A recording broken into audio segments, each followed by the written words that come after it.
You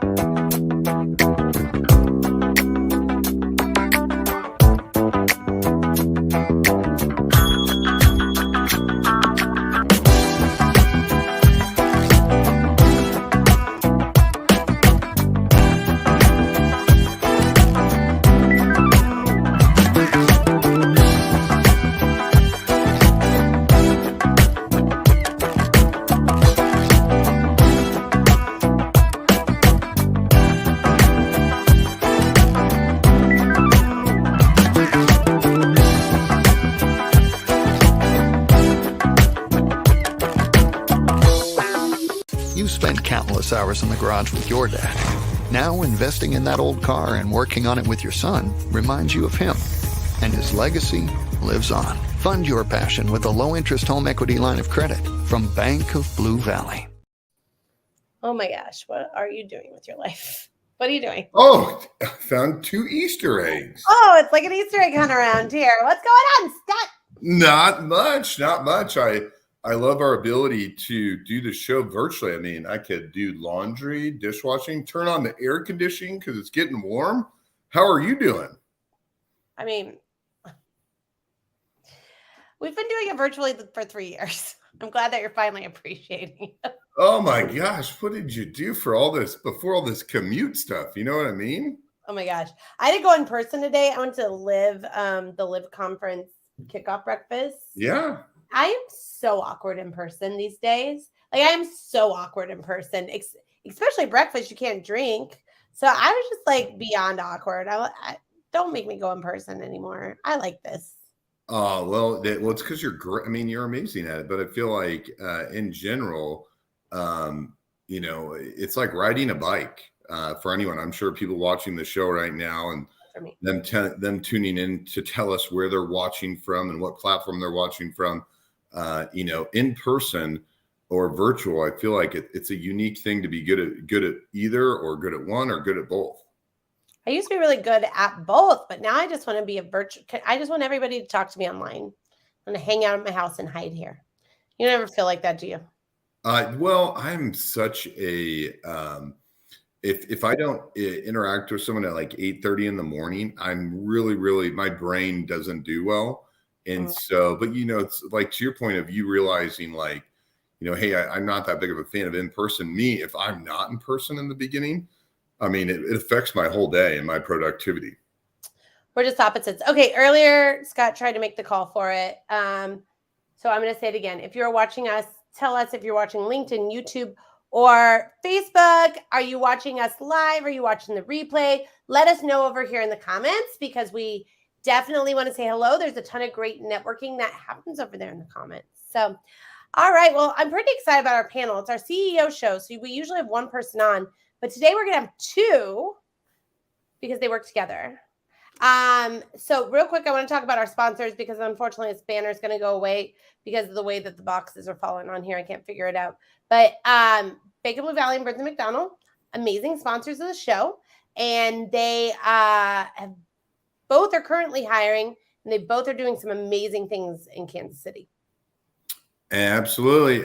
Burns McDonnell been hiring people like hotcakes. And Bank of Blue Valley, as always, a pillar in the community, helping businesses thrive, especially in times of uncertainty. They are a community bank, but with national abilities. And so it's a really perfect fit for those that are trying to grow, especially when working with some other banks that are not Bank of Blue Valley are tightening up on lending. Right. So thank you so much to our sponsors. Look, we got one comment over here. Paul says he's watching on Netscape. I think you used that joke before, Paul. I like it. On Facebook, great to see you. Thanks, Mark. Great to see you as well. All right, let's get to our panels. Nobody cares about us. Nobody cares about us. They do about the Easter eggs. Very cool. I'm glad you got the Easter eggs. Here we are. We've got Brian. Hello. And Chris. Hello. Thanks for having us on. Fade out the music. So bad. Just make it stop. Hi, guys. How are you? Wonderful. How are you guys? We are good. Listen, we are so excited you guys agreed to join us. So let's just start really easy. Who are you guys? What do you do? And how do you get to Kansas City? And how do you go together? Go ahead, Brian. Oh my, I'm Brian Hardy. I'm one half of Evardy Construction's ownership. How did we get to Kansas City? Be at Pittsburgh State University, and then graduated and went to work for a subcontracting group here in town. And the journey began, and about 9 years ago, I called Chris out of the blue as I was wanting to start my own group. And 2 3-hour lunches later, here we are, 9 years. How did you guys know each other? We did not. We knew of each other, but we didn't know each other. Dive a little bit more into that. So, I mean, was it just your boyish good looks on either side, or basically you both had it was like you had a reputation of doing good work? Like, what was it that you're like, I got to call him? Yeah, no, both of us were going down the same path. You know, we're kind of going down a path of starting our own company, leaving who we were working for. And one of our, acquaintances, subcontractors, put us together, and we went and had, I don't know, 2.5 or 3-hour lunches, and probably made some people very uncomfortable, tables next to us. And 9.5 years later, here we are. And what's your name, sir? I'm sorry, I'm Chris Evans. Sorry. How did you get to Kansas City? So I grew up in St. Joe, and as Brian likes to say, I can barely write.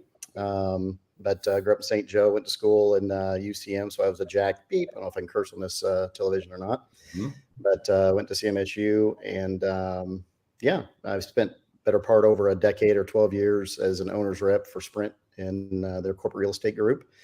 And then after that, went to work for a general contractor that was based out of Denver, Colorado, and kind of did a bunch of little boutique things, and kind of a specialized general contractor, and that run its course. And then we started Evardy. And so Aaron was one of the first people awarded a LinkedIn Live license in all of Kansas City in the Midwest. And so you cannot curse. So when people watch the show, we talk. I bet they don't notice, but yeah, we all talk very colorfully, including Aaron and I. But yeah, we do not curse. Now the question is, do you mind saying who the person was that connected you, and do you thank them once a year for connecting you? Go ahead, Brian. No, it was a former coworker of mine, Bruce Meyer. He and I worked together at Allied Construction Services, and he kind of ventured out on his own, and pretty much he and I were having lunch one day, and he threw it out there as, hey, I know a guy that you should reach out to. So, we've thanked him over the years for sure. That's awesome. Kind of speaking about, thanking him and what you've started and what you've grown. 2 questions. One was, what were the things that you complimented each other? Aaron and I, in the start of the show, are very opposite, but together we do a really good job in what we do for the show and what we do in business. What attracted you guys to get together? Because he's saying, hey, you may be missing this, or hey, this person could really add value. And then the second question is, what was the first project? Man, so it was pretty interesting. Again, 2 lunches, and that is exactly, the end of the second lunch, we just made the comment, you shouldn't go to the courthouse and get married after 2 dates, but we did. Mm-hmm. And it just was a matter of, we were lucky enough to catch lightning in a bottle, I guess. It was we just started going through, from, business to family to interests, and on down the line. And there were so many things that were just, it was a perfect storm. It kept just lining up. And, there are, just like every, partnership, there should be, areas that Chris is strong in, there's areas that I'm stronger in. But there's a mutual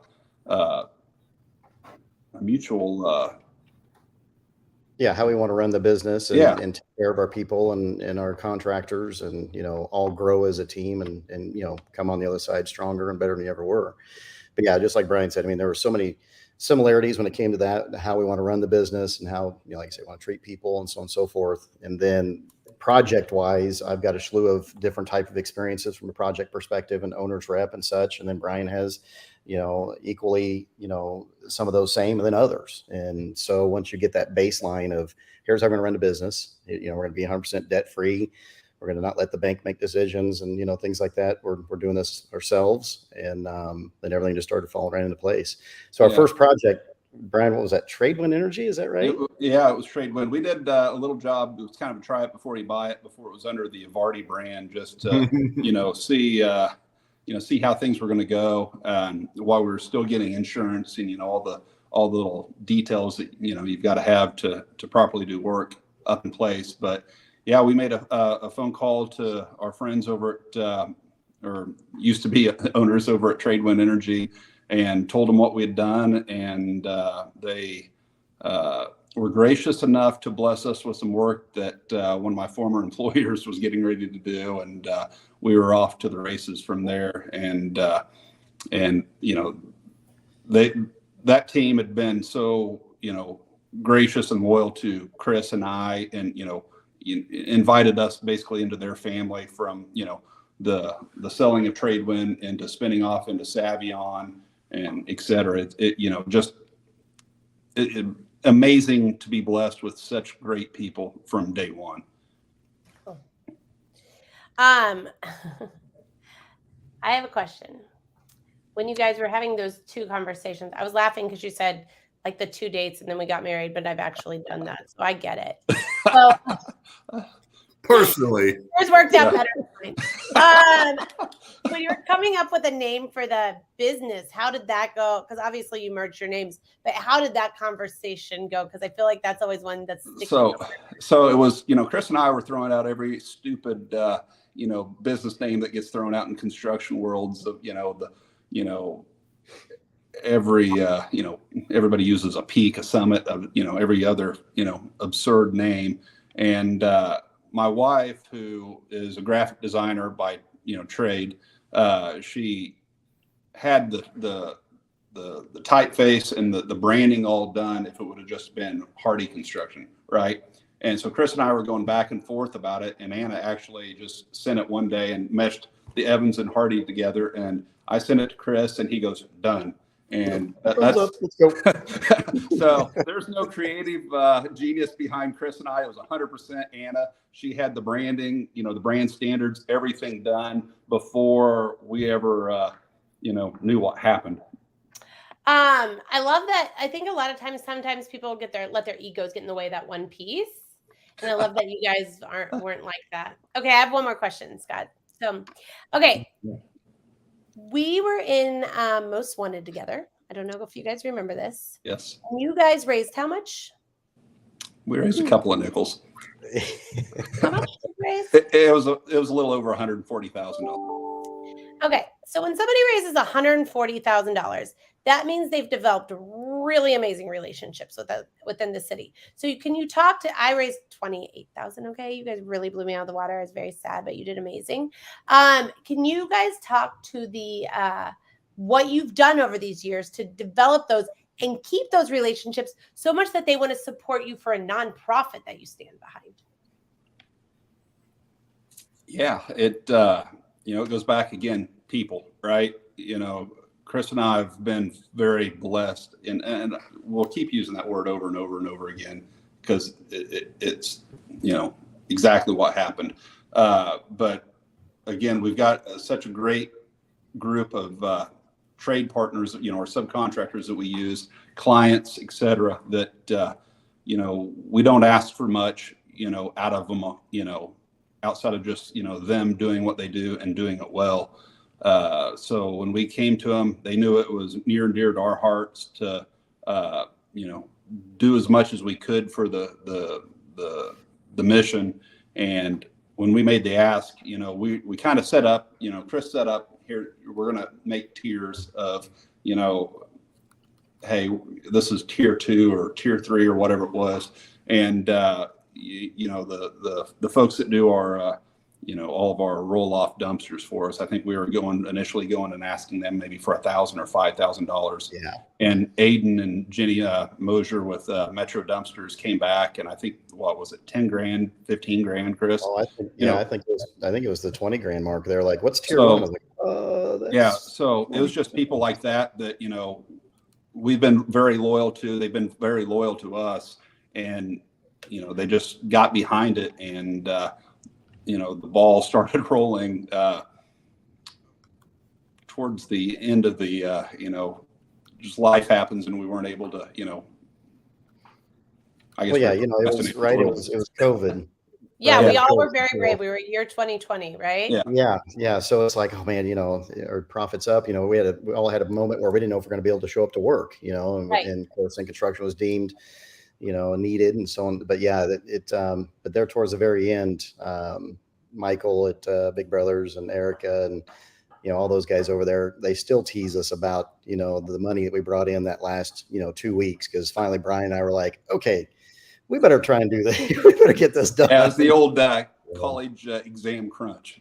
Yeah, Right. exactly. So I just remember being because Brian, I knew you I just think through our friend group. And then I was like, wait a minute, he did what? What? I was so impressed with with how much you guys raised. So that's awesome. Yeah. That speaks highly to your favor in the community. And Big Brothers is, you know, once you share the mission, it's, you know, it's hard not to give, you know, it's Right. such a great organization here in Kansas City that, you know, I'm on their executive board and I'm very blessed to be involved with them. And you know, they're just a great organization. Can't say enough great things about them.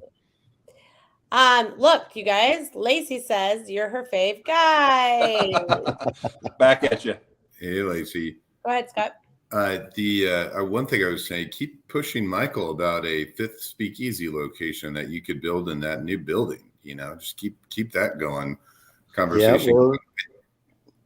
We're working on that. We maybe not the speakeasy yet, but we're looking at the new building and putting some plans together, and that's one of our future projects. We're really looking forward to, you know, helping give back and build Big Brothers Big Sisters here in Kansas City. You know, I think it was really savvy of Erin to kind of, you know, not that she doesn't know it already, but pick up on your relationships, and obviously you've used the term bless because you've helped a lot of people, and a lot of people have helped you, and that's another situation of Big Brothers Big Sisters of, you know, I think good things happen to good people, and an example of good things happening to good people is everyone in Kansas City was hearing all about the next biggest project to shape our metropolitan for the next 100 years. And lo and behold, Evardy Construction fielded a call from the West Coast. So walk us down now that this could be breaking news on Drinks with Leaders. I don't know if you've ever told it publicly, but please tell us the story of how you helped design and build the airport.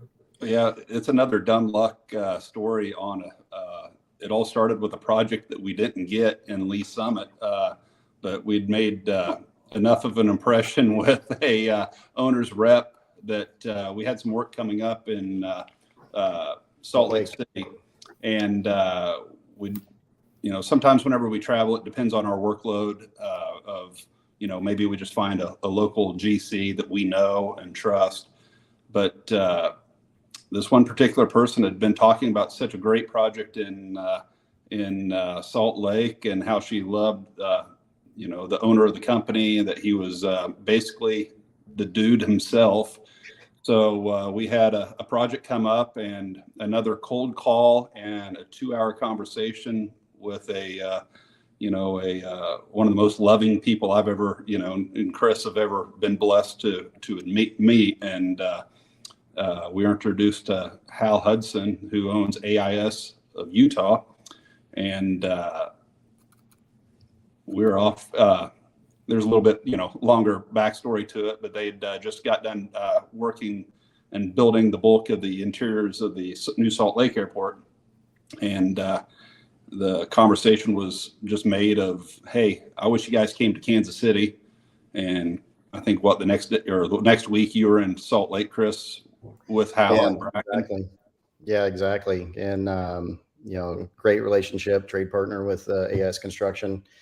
But yeah, it ended up at the new Kansas City Airport. We built out 9 restaurants and 5 support spaces and 2 retails and all sorts of stuff. Yeah, very, very.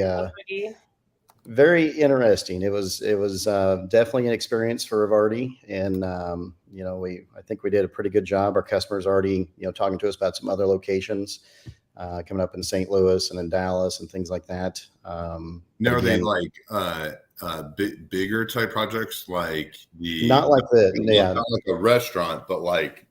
Well, it will be, they will be restaurants or retail spaces, but not to the volume that is here in Kansas City. Oh, of course, yeah. Yeah. So our customer here, OHM Concessions, they were awarded the bulk. I say bulk, actually all of the restaurant concessions in the Kansas City airport, which is kind of an anomaly at most new airports. So it was not only an undertaking for Evardy, but it was for our customer. And, we tried to help them as much as they could, and they tried to help us as much as they could. But yeah, when the mayor said we were changing the date from 3/3/23 to 2/28/23, it might sound only like 5 days, but it was huge. Right. Wow. Yeah. What was the Shack's Big Chicken? What we build that space out, Chris, in 3.5 weeks? Yeah. 3.5 to 4 weeks. Yeah. And, but hey, the chicken sandwiches there they're amazing. Hey, which airline's that by? I was on the Southwest wing. Okay. You guys, I have a friend coming in town this weekend, and I had a friend couple weekends ago, so I gave her a warning based on this, and I think everyone should give their out-of-town friends this warning. I'm like, whenever you go anywhere, people are going to ask how you like the airport. It's going to get weird. We're really into the new airport, so just say you like it. Because they're always coming from, like, my friend was from Toronto, this one's from Houston. They're like, everyone was like, how did you like the airport? We're really excited about the airport. Yeah. Kansas City's needed that very badly, especially because I think maybe we neglected the old airport for the last 3 years. Right. But the new one, if you haven't been there, definitely go buy a ticket. You don't even have to fly. You can cancel it. Go in there and go walk around, have dinner. There's drinks everywhere. So right. It's fantastic. That mutual friends of all of ours with like Matt Moore with Martin City's got their space out there, and hopefully we're killing it. They are. I was there at their Lenexa location just recently, and then you guys introduced me to the architect that designed that at a Lace Summit. And then another connection where Aaron's office is today. When you talk about someone that helped land the concessions, I'm assuming one of Aaron's good friends and mentors had something to do with that. But obviously, Jason Parsons, who tries to stay under the radar, but it's a really good friend of Aaron's, and but it's crazy how, circling back to good things happening to good people. I'm not shocked when someone, when you said landed all of the concessions, and then I thought to myself, Aaron's good buddy, Jason. So Aaron, I'll let you ask the next question, but I just think it's such a small world. Yeah. No, I love that you guys, I didn't know the airport thing, so that's really cool. Okay. So this is a fun question. We've only got 5 minutes left, but I'm becoming really into the universe in my old age. So I believe in manifesting. So what is your ultimate dream project? Oh, man. Without a budget. Chris and I both have done this along, a couple of days now. I don't know as if we have that perfect ideal project in our head. It's, we've, from day one have been 100% focused on finding the right clients, finding the right people to be a part of our team. And, he and I are 100% vested in that mentality, and, haven't chased projects, it's chased people. And, he and I are both to the point right now to where, it was like the airport coming along. He and I both have done some great marquee jobs in the Kansas City metro area and beyond. And, but it was very special to, kind of go back to the airport, having, some of our staff that haven't had those landmark marquee jobs on their resume, to give them that opportunity to, to say, man, mom, dad, grandma, grandpa, wife, whatever, see what I was a part of. Right. Or tell their children, which is even, neater. So you don't have anything like, if I could work on this thing, this is what I would work on. So I will say, if we could take some of our current customers that we, absolutely love working with, I would love to, my dream would be probably to do like a beach resort or something where I maybe don't have to work quite as hard. or if I do, I take my laptop on the sunny, sandy beach and, something in the sunshine. But that could be because we're just coming out of winter. I don't know. Right. I mean, this is that time where you're like, I just need the sun. Yeah, exactly. And not the wind to blow 100 mile an hour again like today. Right, exactly. Scott, okay, we got time for one more question. What's your question, Scott? It made me remind of like whenever I run into you both after, a hellacious, spring, summer, and fall, and then winter rolls around and you're like, I don't know, you're thinking about your pipeline and your projects, but, to Aaron's point about manifest destiny of just letting it come to you and taking care of people. I guess question for you both.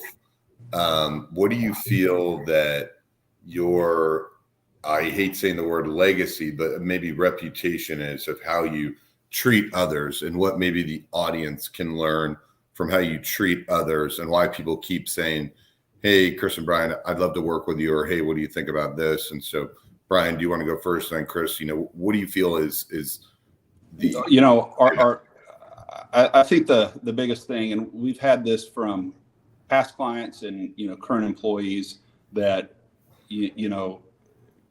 Chris and I, we are what you see. And, there's a level of humility and humbleness that, we want to have, and we want our team to have, to where, somebody can look back and think, man, they were able to have difficult conversations when needed, and they were always honest with us. I like that.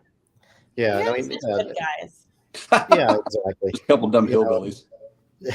They can barely read and write because I grew up in St. Joe. You Anyway. confused Aaron when she said the St. Joe comment, but which is by the way, the beautiful, the original capital of Kansas City. Yeah, so right, Chris, what would exactly. you say is your brand reputation that you're proud of? Yeah, I mean, it is. I mean, I think I get up every morning and work as hard as I can. And the biggest part of that I do every day is to make sure that people want to be a part of us just as much as we want to be a part of them. So I think that's, it's so hard to explain. We want to do a great job. We want our customers to be happy. We're only as good as the last, project that we complete. And, we don't beat the streets and try and look for any other, jobs. We wait for our customers to, relay us to other customers and things like that. I think that's kind of the legacy that I'm trying to leave here is, do a good job and things will come your way. Things will come back around and you'll be taken care of. I like that. All right. Well, here's the thing. We got 2 more minutes left. Well, we got 1 more minute left. So one answer question. Scott loves those icebreakers. You guys already know. Ask for one answer icebreaker, Scott. It's but watch this. So I build Aaron up so I can so she can allow me to ask my question. But look how beautiful Aaron looks in her LinkedIn post. You got dressed up today, right? Yeah. Beautiful. So now that I buttered her up, yeah. Why are you on your phone while we're on the show? Because I waited till the end to show the picture. I wasn't on the phone. I think he's finding inspiration for the theme song you guys need to have. Yeah, We have a theme song. Yeah, I didn't realize we had it. we're gonna work on So this. Aaron hates this question, but now I like it because it makes her mad. In middle school or elementary school, when lunchtime came around, what was your favorite school lunch? Brian, you go first. I would say if I have to say hamburger casserole was my go-to. Mm-hmm. That sounds like some St. Joe stuff. Yeah, this Yeah. plus Kansas stuff. So yeah. Mine was the sheet of pizza, the pizza sheets, and you only get the little rectangle. That's 2 thumbs up again. Right. Eat the See, sheep. look at that. Serendipity, Aaron. Yep. All right. Dripping Thank you all guys. over the place. Yep. That's Aaron's favorite meal too. Thank you guys so much for coming on. We more than appreciate you and adore you as our friends. Thank you to Bacon Blue Valley and Birds of McDonnell for being an amazing sponsors. And Scott, thanks for being the cheesiest co-host ever. I appreciate you. And we expect a theme song. All right. I'm going to let you sing it. All right, guys. We will see you later. Thank you. Everybody.